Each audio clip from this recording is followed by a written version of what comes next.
আওয়ামী লীগ আবার ফিরে আসবে, কিন্তু কিভাবে? আওয়ামী লীগ একটি পুরনো ঐতিহ্যবাহী দল। স্বাধীনতা যুদ্ধে আওয়ামী লীগের নেতৃত্বে দেশ স্বাধীন হয়। এই দলের আনাচে কানাচে, দেশের আনাচে কানাচে এই দলে প্রচুর সমর্থক কর্মী রয়েছেন। অনেকেই ভাবছেন যে ২০ বছরেও আর আওয়ামী লীগ ফিরে আসতে পারবে না, কিন্তু বাস্তবতা, অতীত ইতিহাস বলছে তারা ফিরে আসবে। ফিরে আসার আগে বলি তারা ডুবলো কিভাবে। শেখ হাসিনা গণতান্ত্রিক নেত্রী ছিলেন, দেশে প্রচুর উন্নয়ন করেছেন, কিন্তু দেশ পরিচালনায় তিনি অনেকটা ব্যর্থ হয়েছেন।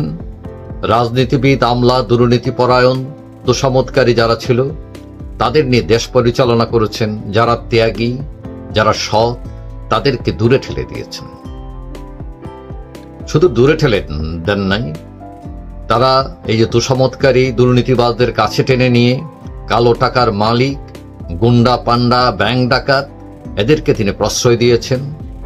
এরা তো আসলে দেশ বোঝে না, এরা তো দেশপ্রেমিক না, এরা হচ্ছে সম্পদ প্রেমিক, অর্থপ্রেমিক, ক্ষমতা প্রেমিক। তারা এগুলো নিয়ে ভালোবাসে, দেশ জাহান্নামে যাক, তাদের কিছু যায় আসে না। শেখ হাসিনা এটাই বোঝেন। তারপর তিনি কি করলেন, যে যখন সবকিছু গন্ডগোল পাকিয়ে ফেলল, তখন তিনি নির্ভর করলেন পুলিশের উপর, ছাত্রলীগের উপর। কিন্তু পুলিশ, ছাত্রলীগ তো কোনো সরকারকে টিকে রাখতে পারে না। টিকে রাখতে পারে জনতা, আম জনতা। আমরা দেখি যে এর আগে জাতীয় পার্টি বিএনপি, তারাও ক্ষমতা ছেড়ে থাকতে বাধ্য হয়েছিল একই কায়দায়। তারাও জনগণের সাপোর্ট হারিয়ে পুলিশের উপর নির্ভর করেছিল, তাদের ছাত্র সংগঠনের উপর নির্ভর করেছিল, কিন্তু টিকতে পারে নাই। তিনি একই কায়দায়, তিনিও ব্যর্থ হয়েছেন। এখন আসি, তিনি আবার ফিরে আসবেন কিভাবে?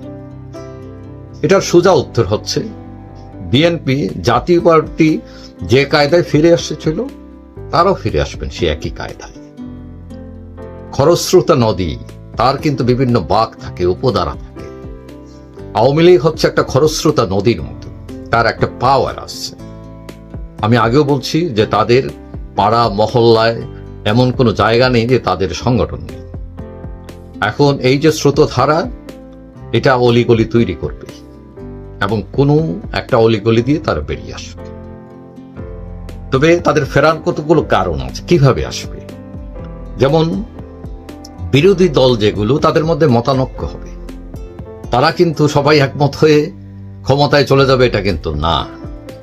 তাদের মধ্যে মতপার্থক্য তৈরি হবে এবং এই মতপার্থক্যের সুযোগ নেবে আওয়ামী লীগ। তখন ওই যে বিরোধী দল যারা আজকে আছে, ভাই ভাই, বন্ধু বন্ধু, তারা একসময় লেগে যাবে এবং লেগে এক দল আরেক দলকে প্রতিহত করার জন্য তখন গোপনে আওয়ামী লীগকে ডাকবে, আসো। আওয়ামী লীগ সেই সুযোগ নেবে। তারপর বাংলাদেশ কে চালায়? আমলারা চালায়। আমলাদের বড় একটা অংশ কিন্তু আওয়ামী লীগের লোক, যারা বিশেষ করে যারা দুর্নীতি করেছে এইবার, এই দুর্নীতিবাদরা চাইবে যে আওয়ামী লীগ আবার আসুক, আবার সে ফুলে ফেপে কলা গাছ হয়ে যাক, আবার টাকার ভান্ডিল তার পকেটে ঢুকুক। তো এখন তারা হয়তো চুপ আছে, কোনটাস অবস্থায় আছে, কিন্তু আস্তে আস্তে সময় গেলে তারাও মাথা চাড়া দেবে। আওয়ামী লীগ সেই সুযোগ কাজে দেবে। আওয়ামী লীগ আরেকটা করবে হয়তো, যে ছাত্র কিনবে। আওয়ামী লীগের টাকার অভাব নাই, আওয়ামী লীগের লোকজন অনেক টাকা পয়সা বানিয়েছে। তারা এখন শুধু একটু দাঁড়াতে পারলেই এই যে ছাত্রদের যেটা বড় শক্তি, এই শক্তিকে মধ্যে ভাঙন তৈরি করবে তারা। আওয়ামী লীগের একটি অংশ তাদের সাথে যাবে, ছাত্রদের সাথে, এবং এই ছাত্ররা তাদেরকে ব্যাক করবে এবং তাদের পথ ঢুকতে সহজ হবে তখন। এখন আপনারা হয়তো মনে করতে পারেন যে আওয়ামী লীগ কখনই আসবে না ২০ বছরের মধ্যে। এর আগে বিএনপি, জাতীয় পার্টির ব্যাপারে একই কথা বলা হয়েছিল, একই অনুমান ছিল, কিন্তু তারাও ফিরে আসছে। তো আওয়ামী লীগ পারবে না কেন? আওয়ামী লীগ তো এক হিসাবে তাদের চেয়ে বড় দল, জাতীয় পার্টি যে ধুলায় মিশে যাওয়ার কথা ছিল এরশাদের, স্বৈরাচারের, যার কোনো সাংগঠনিক ভিত্তি ছিল না, তারাও আবার ফিরে আসছে রাজনীতিতে, তারাও বিরোধী দলীয় নেতা হয়েছে। পারছেন ঠেকাতে? কারণ আমাদের দেশের মানুষ এরা খুবই ফ্লেক্সিবল, এরা সহজেই বদলে যায়, এরা খুবই ইমোশনাল। একজনকে ধরতে মারতে সময় লাগে না, আবার প্রেম করতে ভালোবাসতেও সময় লাগে না। তারা সহজেই ভুলে যায় কে ক্রাইম করছিল, কে করে নাই। আর আরেকটা প্রবলেম হচ্ছে, ভালো মানুষ খুঁজতে গেলে আপনি পাবেনই না, ভালো দল খুঁজতে গেলে পাবেনই না। সবার মধ্যে কালো ইতিহাস আছে, সবার মধ্যে জঘন্যতা আছে। সেই দিন খুব দূরে নয় যখন আবার নতুন সরকার, রাজনৈতিক সরকার হবে। মনে করলাম আওয়ামী লীগ বাদ, আওয়ামী লীগ আসতে পারলো না, রাজনীতিতে অংশগ্রহণ করতে পারলো না এইবার, কিন্তু যারা ক্ষমতায় আসবে এরা তো সেই পুরান মাল, তারা সেই পুরাণ চর্চাই করবে এবং করে মানুষ আবার অতিষ্ঠিত হবে। মানুষ একসময় এটাও বলতে পারে শেখ হাসিনাই ভালো ছিল। সেটাও খুব বেশি দূরে নয় শোনার জন্য। তবে হ্যাঁ, আমরা আশা করি একটা রিফর্ম হোক দলের ভিতর, দেশের অবকাঠামোতে, যাতে স্বৈরতন্ত্র বাসা না পাততে পারে, যাতে সাধারণ মানুষের জয় হয়, গণতন্ত্রের জয় হয়। কোন দল আসতো সেটা ব্যাপার না, দেশ সবার উপরে। এখন কথা হচ্ছে, বাংলাদেশের রাজনৈতিক প্রেক্ষাপট প্রতিদিনই বদল হচ্ছে।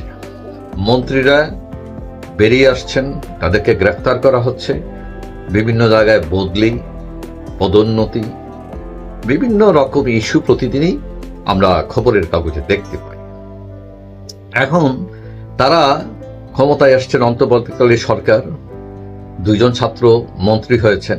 এটা আমাদের দেশের জন্য একটা নতুন ব্যাপার।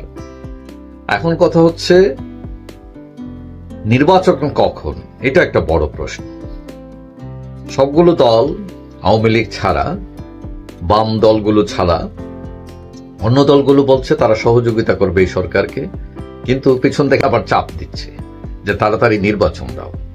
বিএনপি আলটিমেটাম দিয়ে দিচ্ছে 6 মাসের। আবার তারাই বলছে যে 15 বছরের জঞ্জাল রেখে গেছে আওয়ামী লীগ এবং রিফর্মের তারা পক্ষে, কিন্তু 15 বছরের জঞ্জাল সরানো, রিফর্ম করা, এটা কি 6 মাসে সম্ভব? এদের হাতে তো আলাউদ্দিনের আশ্চর্য চেরাগ নেই যে তারা ফু দিবে সব হয়ে যাবে।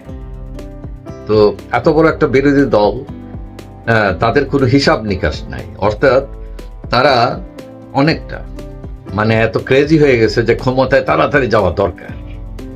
কিন্তু পরিস্থিতিটা কি দাঁড়াবে আগে সেটা আমি একটু বলি। পরিস্থিতিটা কি দাঁড়াইতে পারে সেটা হলো, বিভিন্ন ইস্যু আছে। এখানে একটা ইস্যু আছে বিএনপি, তারা চাপ দিচ্ছে যে তারেক যাতে ফিরে আসেন, তারেক রহমান। কিন্তু এখানে ডক্টর ইউনূস একটু নরম হলেও ছাত্ররা এখানে একটু গরম। তারা চাচ্ছে না যে তারেক দেশে ফিরেন। তারেকের নামে মামলা আছে, তিনি যাবজ্জীবন কারাদণ্ড হয়েছে, 40 বছরের উপরে জেল হয়েছে তার। এখন এইগুলো উইথড্র করে তিনি ফিরে আসলে ছাত্ররা জানে তিনি প্রতিপক্ষ হবেন এক সময়। তারা এটা চাচ্ছে না। এখানে আইনেরও প্রশ্ন আছে।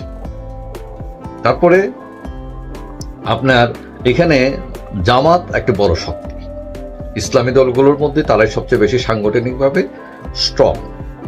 এখন জামাত তো চাচ্ছে নির্বাচন, কিন্তু তারা যে টেকনিক নিচ্ছে সেটা হলো, তারা এত দ্রুত যেতে চায় না আসলে, কারণ তারা দল গুছাতে চায়।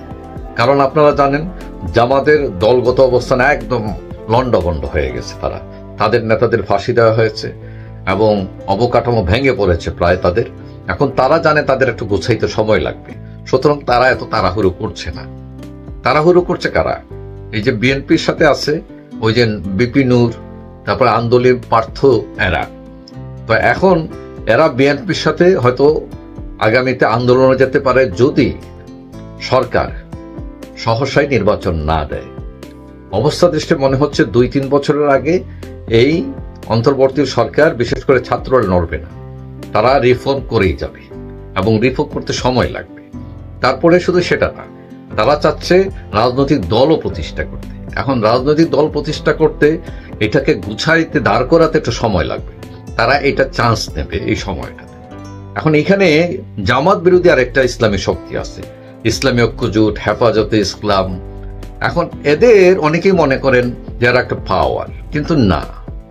কারণ অতীতে দেখা গেছে, যেমন 2023 সালের নির্বাচনে দেখা গেছে যে এরা কথা বলে বেশি, এদের হইচই বেশি, তাণ্ডব বেশি, কিন্তু ভোট নাই।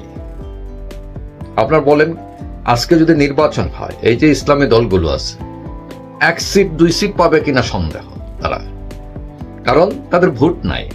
কেন নাই সেটা অন্য প্রসঙ্গ, এটা অন্য একদিন আলাপ। এখন কথা হচ্ছে, সত্যটাই হচ্ছে যে আওয়ামী লীগ বিএনপি বাংলাদেশে রাজত্ব, এখন তারাই বড় শক্তি। এখন জিনিসটা এরকম হতে পারে যে যদি সহসা নির্বাচন না দেয়, তাহলে বিএনপি কি করবে?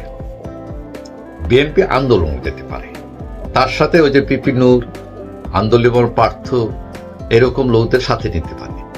জাতীয় পার্টিও ডাকবে হয়তো, কিন্তু জাতীয় পার্টি যাবে বলে মনে হয় না তাদের সাথে। এখন এই আন্দোলন যদি দানা বাঁধে, তাহলে আন্দোলনটা কার বিরুদ্ধে হবে? মানে অন্তর্বর্তী সরকার, মানে ছাত্রদের বিরুদ্ধে। তখন এই সুযোগে ইন করবে আওয়ামী লীগ।